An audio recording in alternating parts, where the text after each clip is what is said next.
Hi everyone, my name's Chloe, welcome back to my channel. Thank you for being here today. Today's video is a monthly reading wrap up.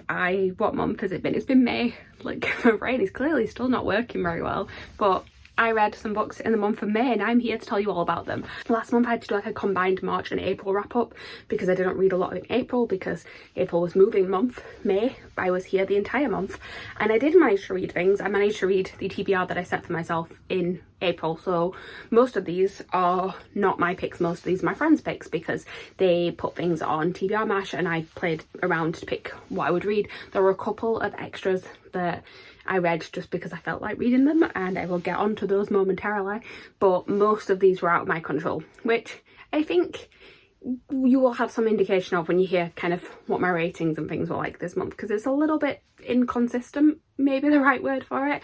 But let's just start talking you through the stats and then things will start to become clearer. So if you remember last month's video, you'll know that last month I only read 2 books throughout the entire month. This month I read 8. I'm definitely doing better. It's still not like my best reading month, but it's not my worst so far this year. It's actually the second best I've had. I've generally just not been having a great reading year, so it's nice that it seems to be going back on track a little bit. For pages, I read a total of 3,027, which breaks down to 97.65 per day, which is really irritating because I set myself the target of reading 100 pages per day and I just fell shy of it. For the year to date, I'm at 92.52 per day, so I do need to pull that up a little bit as the year goes on, but we're not even halfway through yet. We've still got a month left until I have to officially say we're halfway through. And for the average number of pages per book, it was 378.38 this month, which is the middle of all the months I've had so far. I did think it was going to be a bit higher this month because I had one quite chunky book, but I also had quite a few smaller books, so it did bring down the average, but again you'll see that as we go along. In terms of the format of books I read this month, it was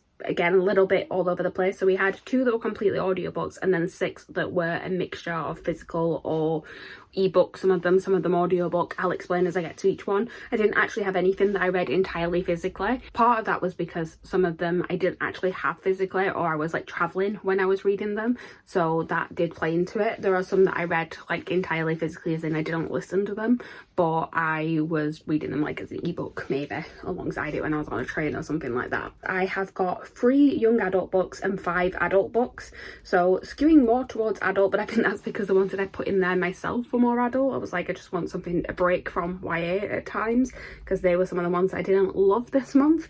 In terms of star ratings, I had 2 3 stars, 4 4 stars and 2 5 stars, which I know sounds pretty good, but if you look at the months where I've read sort of a normal amount, not the month that I only read 2, I generally had a lot more 5 stars or 4 stars. I've not had many 3 stars. I've actually only had 3 so far this year and 2 of them have been this month.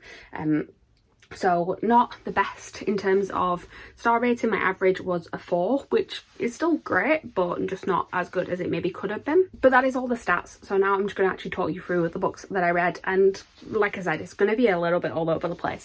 And we're starting off with one that is not one that my friends picked. It is one that I read because circumstances changed and I kind of had to read it quite quickly. I'm going to explain it. I'm going to pick it up and explain it. It is also like my favourite book that I read this month. I'm saying favourite because I do not recommend this book to anyone. I can't say that I enjoyed it, but also it's one of the best things that I've ever read, and that is A Little Life by Hanya Yanagihara.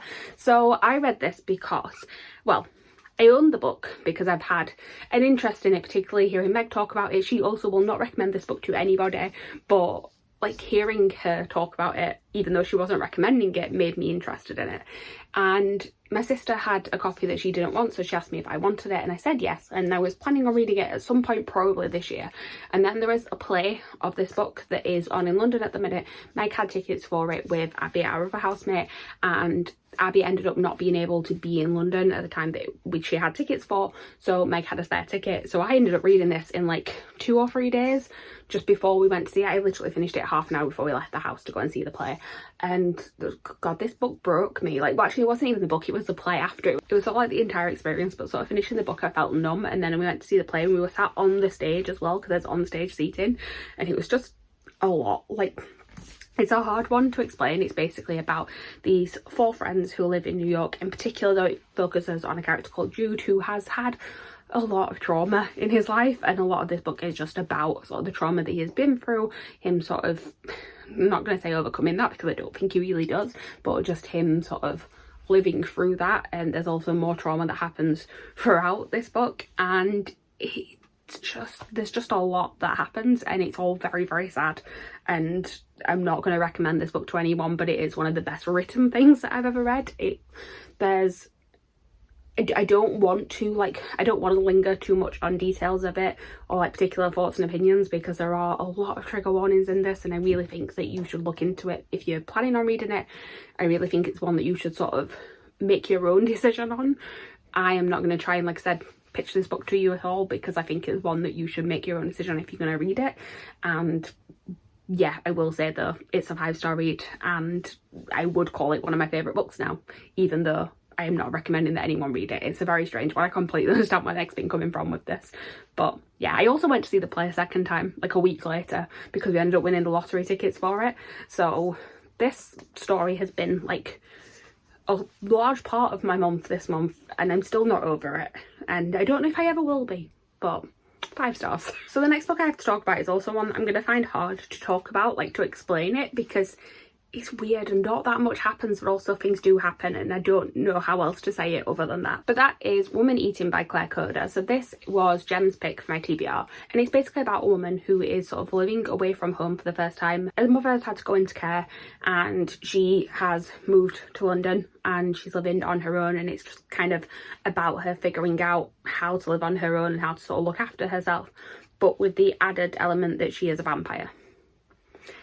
And the weird thing about it is that, like, the way that I just sort of casually threw in that she is a vampire at the end of it is very much how it is in this book as well. Like, she is a vampire, it is a fairly large part of the storyline, obviously, but also it's really not. Like, it's a really sort of mundane story of just this woman living her life for the first time and sort of figuring out how she's going to go about doing that. And like I said, things happen, but also like things don't really happen as well. Like, it builds to a fairly big ending, but also it all feels very like calm, and I don't know how else to describe it. I think that's why I gave it the rating I did, which is a 4-star, which is that I'm just a little bit like, I feel like I wanted either, I feel like I did just want a little bit more to it. It's very short, and I feel like I just wanted, I don't know, just a tiny bit more, because it is very much like okay, but I don't really get the point at times. But it is very well written, and I did enjoy reading it. I don't know what I wanted more from it, but I feel like I just wanted a touch more from it. But I am glad that Jem recommended this one to me, because it was the sort of weird that I do like, and I was just like very intrigued by it, but I just wanted a tiny bit more payoff. I think that's the best way to say it.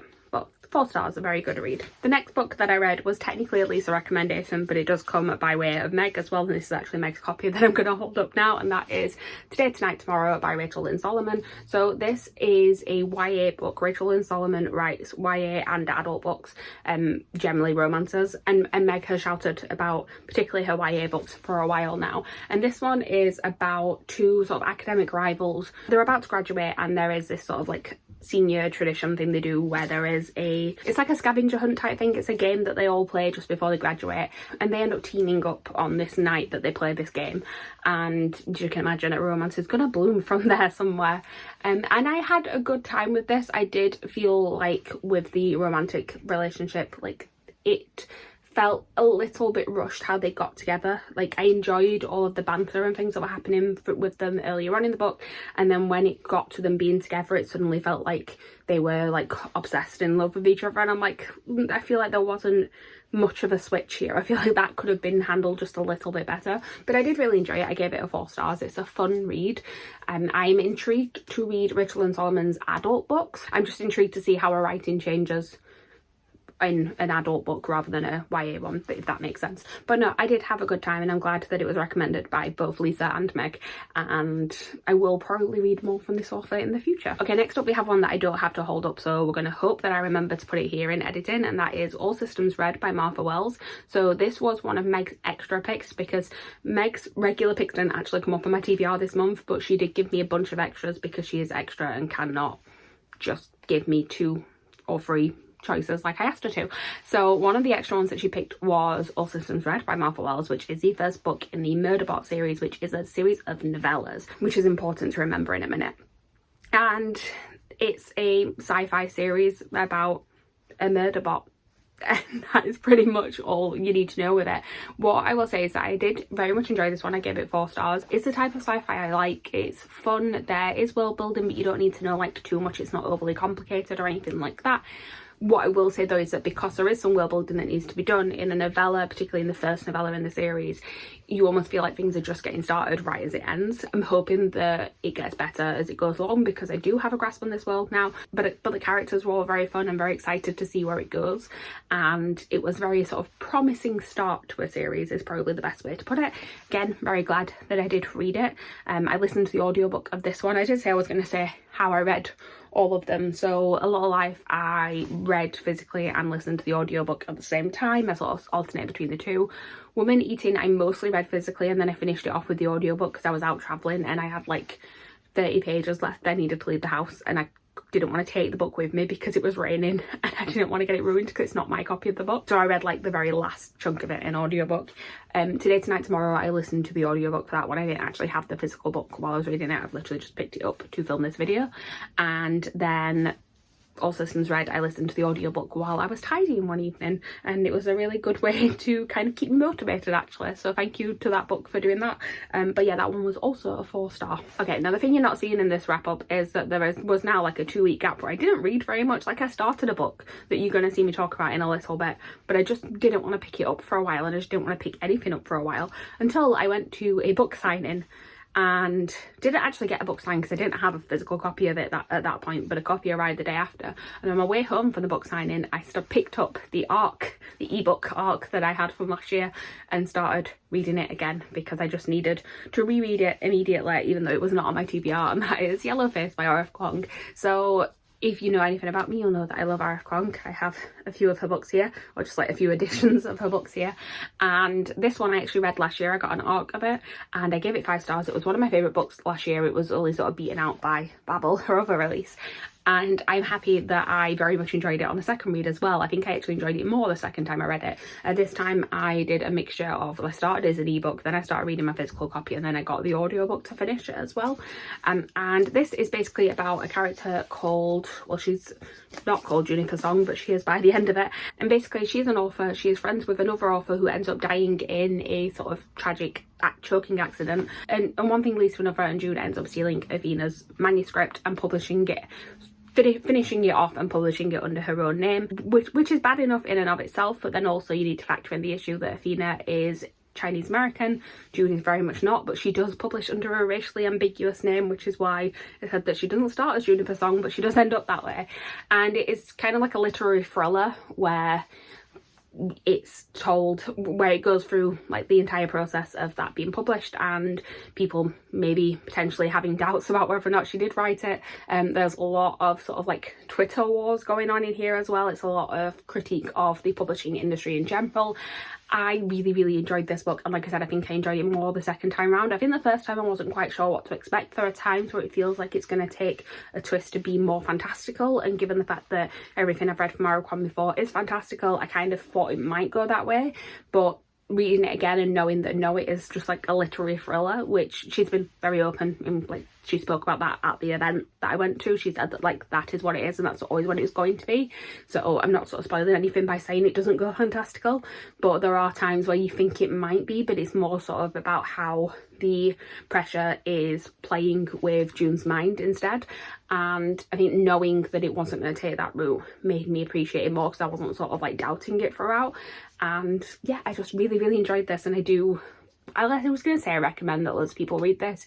I do and I don't. Like, I don't know. I feel like her other books, like Poppy War and Bible, I know which of my friends I could more easily recommend it to. I'm not sure if this is going to be to everyone's taste, but then again, is there a book that is to everyone's taste? But if it sounds interesting to you, I do very much recommend you picking it up, because I really love this book. And now sadly we have to go from a book that I really loved, one of my favourite books of the month, to my least favourite book of the month, and this is The Other Pick by Lisa. Both of her books came up this month, and it is This Woven Kingdom by Tahira Buffet. And basically I was just bored throughout it. I can't even particularly give you like a great synopsis of it, because I was just bored throughout it. Basically there's a girl called Eliza. I don't know if I'm pronouncing her name right, because I swear the person doing the audiobook pronounced it different ways throughout the book. At some points it sounded like Alizar, at some points it sounded like Eliza. I was just like, what is it that you're saying? But anyway, this main character, who is a djinn, and djinns have kind of been outlawed, or they're not allowed to do magic in this world. But more than just being a djinn, she is also this person who has been like prophesized. Basically, there is a prophecy about somebody with ice in their blood that is going to come and sort of overthrow the kingdom, and that is her.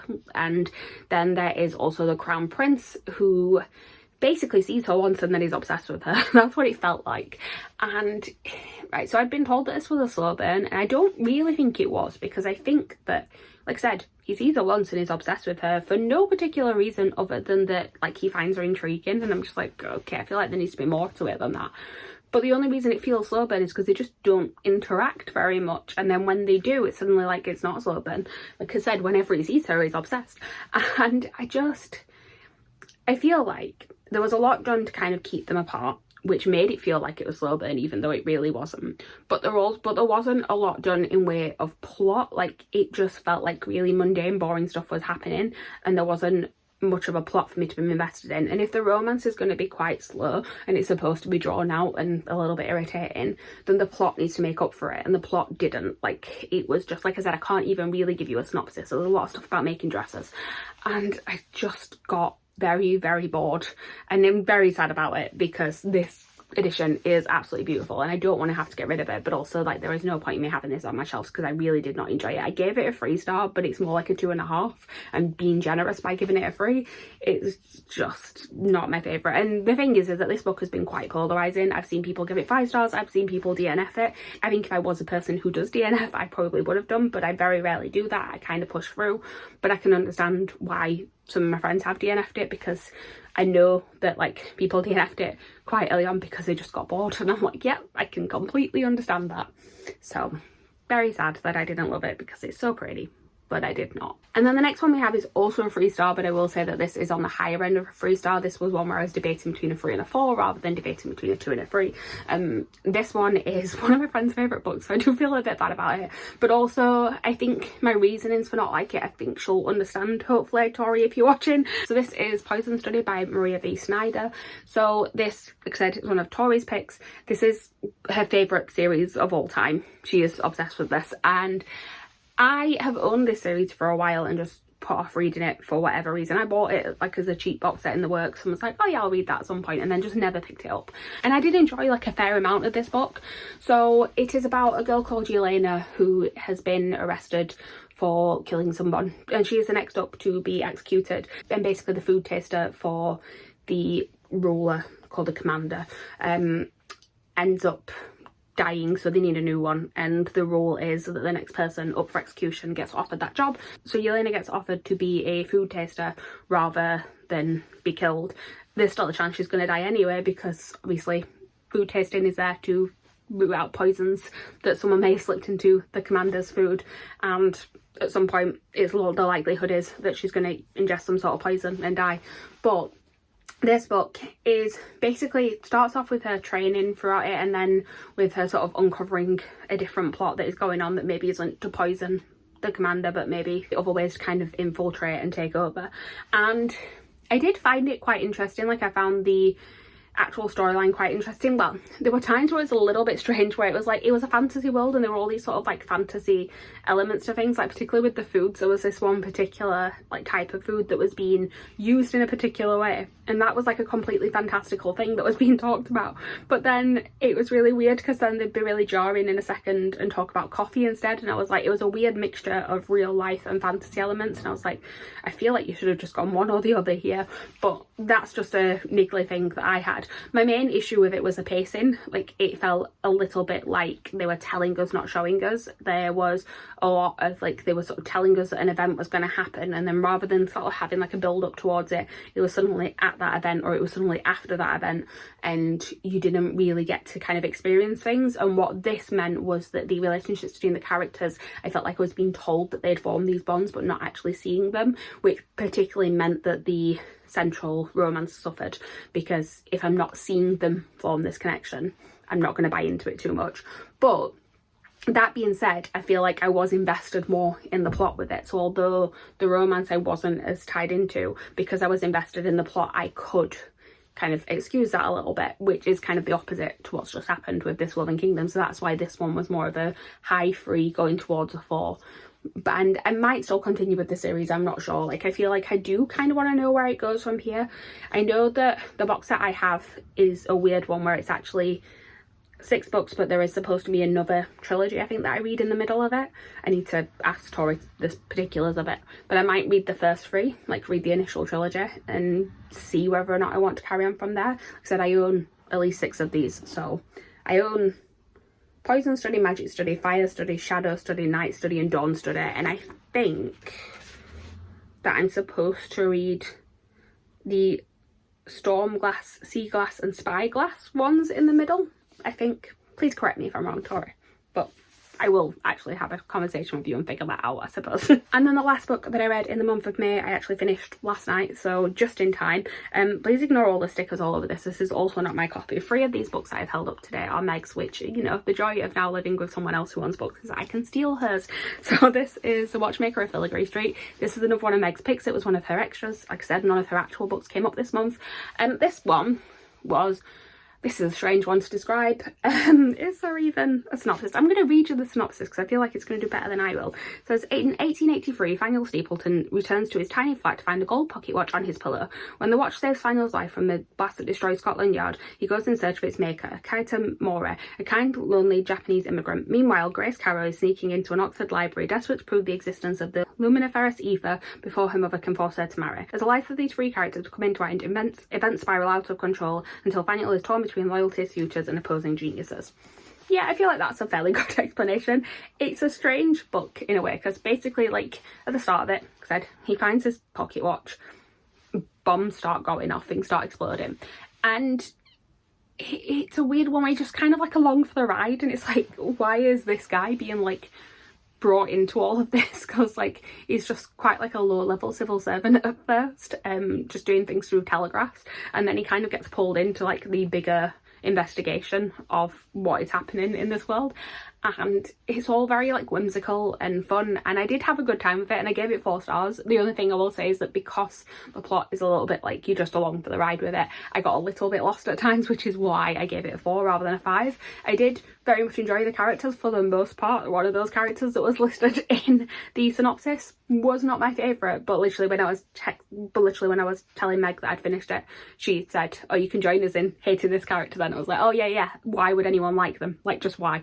But anyway, I did have a good time reading it. I will probably read more from this author. I know that there are more books. I don't know if they're following these characters or if they're just set inside the same world. I need to speak to other people about it who know more about this, but yeah, I did have a good time reading it. I'm glad that I did read it. I'm glad that I managed to finish it last night because I was very tired, but I managed to push through. I ended up, again, I did not tell you about how I read all of these, but basically all the last 3 I did a mixture of reading physically and listening to the audiobook and had a good time. And I feel like there's always one phrase I say a lot throughout a video, and this time it's had a good time. So this is my stack of books that I read this month, plus All Systems Read. I know that you can't actually see the spines, but like I've got them upside down and I can't remember to turn them over, but you know, you can see. It's definitely better than the 2 that I read last month. So hopefully we will continue on with this. I'm very excited about my TBR for this month. If you haven't already seen it, it did go up on my channel last week.